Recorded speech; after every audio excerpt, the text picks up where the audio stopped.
Welcome to the Curse of the Air, a journey that exposes the suffocating corners of the world where the air doesn't nourish life, it silently robs it. We take you through glittering megacities, rich deserts, and forgotten villages to confront the truth. Air pollution is an invisible war, where the poorest suffer the most. Imagine standing in the middle of a smoggy street, the sound of children coughing echoing through skyscrapers. From Delhi to Qatar, we explore 15 countries where every breath is a challenge. The numbers tell the story of a suffocated dream. Stay to see the most polluted country, where injustice is blatant. Like, subscribe, comment, every action is a voice for those breathing poison. Come, step into the heart of suffocating cities, where life fights to breathe. China, ranked 15th, is an economic giant with an environmental cost greater than any treasure. Every year, nearly 1.85 million people die prematurely from air pollution, a number that would make anyone shudder. Its giant steel mills, blazing cement kilns, and massive coal-fired power plants are the engines of its rapid growth, but they are also the machines that spew toxic smog, turning the sky a blanket of gray. In winter, cities like Beijing, Xi'an, and Chengdu are shrouded in thick smog, where PM 2.5 levels, deadly particulate matter, surpass 100 micrograms per cubic meter, 20 times the WHO's safe limit. The air here isn't just smoggy, it's an invisible enemy, penetrating the lungs of millions of people, from newborns to the elderly. Imagine being a child in Beijing, growing up with a face mask as your constant companion, where blue skies are a storybook. Lung disease, cancer, and strokes are the price millions of families pay. But China is not standing still. It has closed thousands of polluting factories, invested billions in renewable energy, and pledged to be carbon neutral by 2060. The winds of change are blowing, but will they be strong enough to clear the smog that has hung so long? China is a painful lesson. Prosperity cannot be built on stolen breath. Rwanda, a land of lush green hills and a story of miraculous recovery from disaster, ranks 14th. Lauded for its cleanliness and development, Rwanda hides an invisible killer: air pollution. In rural areas, more than 90% of households cook with wood and charcoal, turning simple thatched houses into toxic furnaces. The fumes cling to walls, penetrate the lungs, and rob children and women of their health. In the capital city of Kigali, unfiltered motorbikes and rapid urbanization darken the skies, turning sunny days into overcast afternoons. Children under 5 are the biggest victims, facing pneumonia, asthma, and preventable early deaths. Think of a mother in Rwanda, fanning the flames in her small kitchen, unaware that the smoke is harming her sleeping child. But Rwandans are not resigned. They are deploying ethanol stoves, electric buses, and ambitious reforestation projects to reclaim their blue skies. Yet poor infrastructure and limited resources mean the air remains heavy. Rwanda is proof that natural beauty and strong will are not enough to overcome the curse of the air. Qatar, a land of opulence and glittering towers, ranked 13th, with PM 2.5 levels 7.5 times the safe limit. Oil and gas, the lifeblood of the economy, spewed massive emissions, blanketing the skies in a deadly layer of fine dust. Non-stop construction sites, from World Cup stadiums to luxury resorts, sent dust flying. Heavy air traffic and a culture of luxury cars added to the problem. But the hardest hit weren't the billionaires. It was the migrant workers from South Asia, who built the Qatari dream while breathing in fine dust and toxic gases, facing respiratory illnesses, heat stroke, and a limited healthcare system. Imagine you are a worker in Doha, working in 40°C heat, breathing in dusty air from the construction site. Qatar is changing with the Al Kharsa solar plant, a green metro system, and a pledge to reduce emissions by 25% by 2030. But the wealth cannot hide the paradox. A rich country is choking on its own air. QATAR is a warning that black gold cannot buy clean breath. Indonesia, a tropical paradise of pristine beaches, ranks 12th. But every year, forest fires, many set on purpose to grow palm oil, cover Sumatra and Kalimantan in deadly smog that has spread to Malaysia and Singapore. The capital, Jakarta, one of the world's most polluted cities, is shrouded in toxic smog, turning sunny days into gloomy sunsets. Nearly 232,000 people die each year from dirty air and water. Traffic jams, unregulated industry, and chaotic urbanization add to the choking air. Children cough in classrooms, seniors struggle with lung disease, and entire communities live in fear of the next fire season. Imagine yourself in Jakarta, where the sun is obscured by smoke and every breath tastes burnt. The Indonesian government has banned new coal plants, aims for 500,000 electric vehicles by 2030, and pledged to achieve net zero emissions by 2050. But deforestation, weak enforcement, and economic pressures make each step a drop in the bucket. Indonesia is a reminder that paradise is not immune to toxic smog.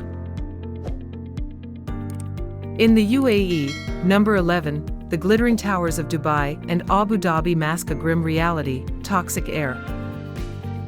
Oil, relentless construction, and a culture of cheap gasoline cars produce pollution levels many times above safe limits. Migrant workers from South and Southeast Asia, who build the dream of luxury, breathe in the fine dust from construction sites and exhaust fumes from shiny SUVs. Respiratory illnesses, heat stroke, and pregnancy complications are on the rise, especially among poor working-class communities.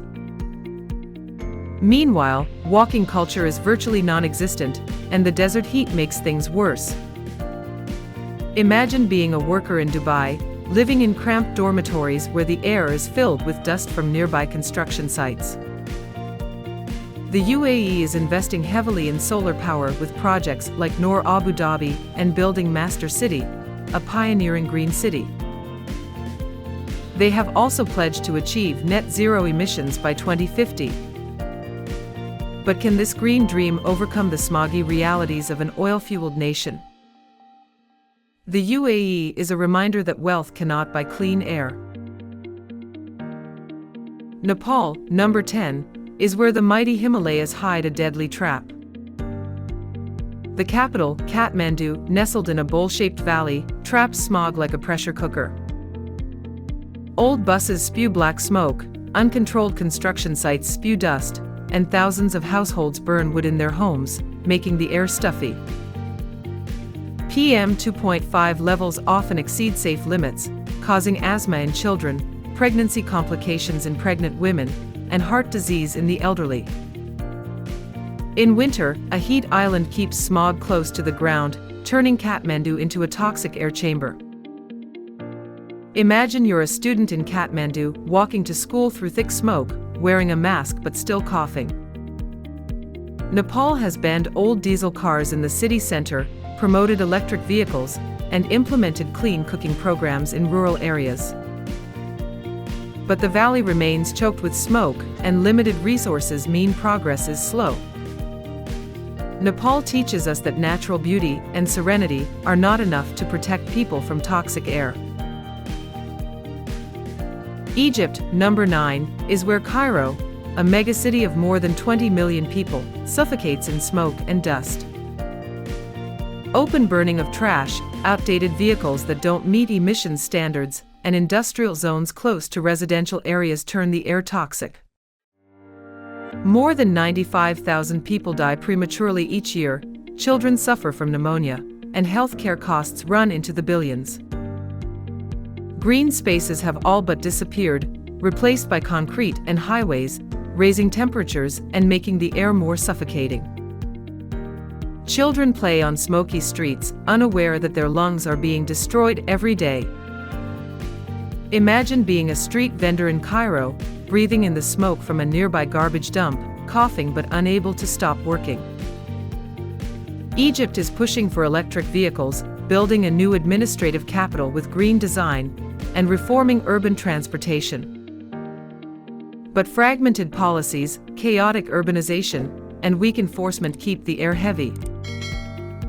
Cairo is a warning that great history and brilliant culture cannot protect human lungs. Iraq, number 8, is a place where war, oil, and dust storms create a deadly atmosphere. Flaring of excess gas from oil fields and eternal fire in the desert spews out toxic chemicals. Decades of conflict have left infrastructure crumbling, leaving behind unmanaged waste and uncontrolled factories. Dust storms from the desert make matters worse, turning Baghdad and Basra into smokestacks. Tens of thousands die each year, and cancer and birth defects spike in bombed areas, possibly due to toxins left in the soil and air. Imagine being a mother in Basra, watching your child cough in a dusty house, wondering if tomorrow will be better. Iraq has begun planting 5 million trees and experimenting with solar power, but corruption, political instability, and lack of funding keep clean air a distant dream. Iraq is proof that war destroys not only land and people, but also the air they breathe. Burkina Faso, number 7, is a place where Saharan dust, wood fires, and poverty make the air an invisible enemy. More than 80% of the population cooks with wood and charcoal, and smoke fills homes without chimneys. The capital, Ouagadougou, is choked with dust from unpaved roads and old vehicles spewing black smoke. 1 in 5 deaths here is linked to air pollution. Children suffer chronic coughs and developmental problems, while adults face lung and heart disease. Saharan dust storms, especially in the dry season, coat the air like a blanket of sand, making every breath painful. Imagine being a child in Ouagadougou, playing on dusty streets, unaware that your lungs are being destroyed. Clean cookstove and green transport programs are being trialed with international support, but limited funding and poor management mean progress is slow. Burkina Faso shows that pollution doesn't need factories or big cities. Poverty and neglect are enough to turn the air toxic. Tajikistan, number 6, is a place where winter turns the air into a poison furnace. The capital Dushanbe, with cars more than 20 years old spewing black smoke and unfiltered cement factories, is filled with coal smoke as hydroelectric power weakens. PM 2.5 levels regularly exceed 90 micrograms per cubic meter, causing strokes, heart attacks, and respiratory illnesses in children and the elderly. In Soviet-era apartment buildings, smoke from coal fireplaces clung to the walls and entered the lungs, turning the houses into toxic gas chambers. Imagine being an elderly person in Dushanbe, coughing in a cold apartment where coal smoke is the price of keeping warm. Tajikistan works with the WHO to monitor the air and expand hydropower, but lack of funding and poor management leave people suffocating in the cold. Tajikistan is a warning that poverty and harsh geography can turn winter into a silent killer. India, number 5, is a place where air kills silently but ruthlessly. Nearly 2 million people die each year from air pollution, a figure that makes the world shudder. Delhi, often called the gas chamber of South Asia, is choked with smoke from stubble burning in Punjab and Haryana, old vehicles, and millions of wood stoves in rural areas. AQI levels regularly exceed 500, the maximum measurable threshold, causing schools to close, flights to be cancelled, and the air to cut into lungs. Children grow up with weakened lungs, pregnant women face miscarriages, and the elderly struggle with heart disease. Imagine waking up in Delhi to a day when the sun is a speck behind a blanket of smog. The National Clean Air Program, NCAP, and electric vehicle initiatives are being pushed forward, but the scale of the crisis and weak enforcement leave India still choking. Every breath here is a gamble, and millions are losing. India is proof that development does not come at the cost of lives. The Democratic Republic of Congo, number 4, is a heartbreaking paradox. Lush rainforests are choked with toxic fumes. Most households burn wood and charcoal to cook, causing 60,000 premature deaths a year. Mining cobalt, gold, and coltan, minerals that fuel global technology, spews toxic dust from unregulated mines. Children as young as 10 work in these mines, without masks or ventilation, breathing in toxins every day. Deforestation and soil erosion add to the dust, especially in the dry season. Imagine being a child in the Congo, working in a mine to feed your family, with every breath bringing dust and disease. With no regulations, no air monitoring, the Congo is a victim of the global thirst for resources. A few recycling and clean cookstove projects are starting, but they are a drop in the ocean. The Congo is a warning that the world's wealth is often paid for with the breath of its poorest. Pakistan, number 3, is a place where the skies are gray with smoke from burning trash, coal, and old vehicles. Lahore, once known as the Garden City, is now a smoky furnace, with schools closed, masks becoming a must-have, and the air heavy with a burning smell. More than 128,000 people die each year from air pollution, with women and children in slums suffering the worst. Stubble burning, uncontrolled industry, and chaotic urbanization add to the toxic air. In winter, toxic smog blankets the air, forcing people to stay indoors for weeks at a time. Imagine being a student in Lahore, unable to go outside because the air is toxic. Pakistan has planted trees, proposed improvements to public transportation, and promoted clean fuels, but weak political will and lax enforcement mean the air remains suffocating. Lahore is a reminder that smiles and hospitality cannot mask the toxic smog that chokes an entire nation. Bangladesh, number 2, is home to thousands of coal and tire-burning brick kilns that spew black smoke, blanketing both rural and urban areas. The capital, Dhaka, one of the world's most polluted, is shrouded in thick winter smog, with visibility reduced to just a few meters.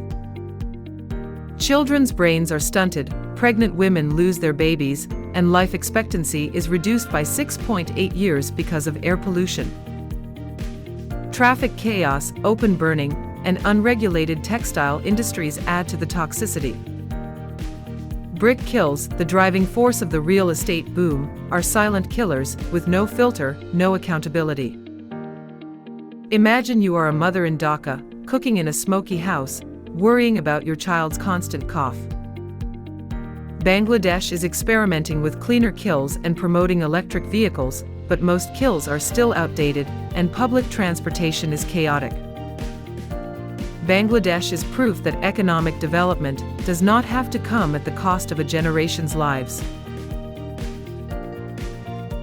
Chad, the world's most polluted country, is number 1, a gut-wrenching fact. No giant factories, no megacities, but dust from the Sahara and smoke from burning wood turn the air toxic. The capital city of N'Djamena is so thick with dust that the sky is a perpetual beige of sand. Nearly 90% of households burn wood and charcoal to cook, and smoke fills chimneyless homes, clings to the walls, and seeps into the lungs. Children cough in their cradles, pregnant women lose their babies, and lung disease kills tens of thousands of people every year. With no air monitoring system, no emissions regulations, and no clean energy campaign, Chad is a victim of global neglect. Imagine being Fatima, a 29-year-old mother in N'Djamena, selling goods on the side of a dusty road, watching her baby cough, and not being able to do anything. Chad contributes less than 0.03% of global carbon emissions, but suffers the heaviest pollution. A few NGOs have brought in solar cookers, but they are a pale light in a sandstorm. Chad is a final warning: those who contribute least to climate change pay with their very breath. This is climate injustice in its purest form. From the glittering megacities of Asia to the dusty villages of Africa, air pollution is an invisible war that costs millions of lives and stifles dreams. These countries, with PM 2.5 levels 6 to 18 times the WHO safe limit, struggle with smog, poverty, and neglect. Renewable energy, green transport, and reforestation are being tried, but in Chad, Congo, and Burkina Faso, progress is slow and funding is woefully inadequate. Air pollution knows no borders. Jakarta's smog travels across the ocean, Saharan dust reaches Europe, and climate change affects us all. We must act. Share this video to spread the stories of Fatim, Rajesh, and Aisha, people who deserve to breathe clean air. Comment with your thoughts. How can we make a difference? Support the WHO, the Clean Air Fund, or a Clean Cookstove project.